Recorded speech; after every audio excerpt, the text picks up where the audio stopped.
జై గురుదత్త. ఓం నమ శివాయ. మరి గోదావరి తీరాన ఉన్న పీఠికాపుర పాదయాక్షేత్ర వైభవమును మరి ఒక వ్యక్తి నన్ను పిఠాపురం దేనికి ఫేమస్ అని అడిగారు.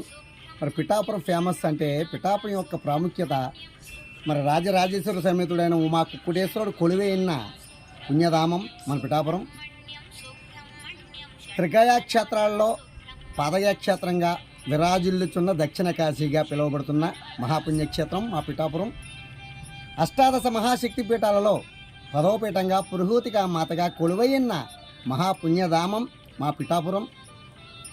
సాక్షాత్తు ఆది శంకరాచార్యులు వారు పాద స్పర్శతో పావనం చేసిన పుణ్యభూమి పిఠాపురం.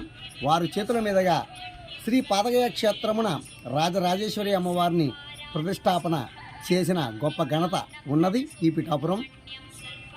మరి పంచమాధవ క్షేత్రాల్లో కుంతి మాధవుడిగా కుంతీదేవి చే ప్రతిష్టపబడిన కుంతి మాధవుడు. మరి ఇంతటి ఘనకీర్తి గల ఈ పీఠికాపురంలో మరి ఎన్ని కోట్ల జన్మల పుణ్యం చేసుకుంటే ఇక్కడ మనం జన్మించగలం. పిఠాపురానికి ఒకటని కాదు, ఎన్నో అద్భుతాలు ఉన్నాయి. దత్తాత్రేయ స్వామి స్వయంభువుడిగా భారతదేశంలో ఏకైక శిలారూపంలో దర్శనమిచ్చే క్షేత్రం మన పిఠాపురం.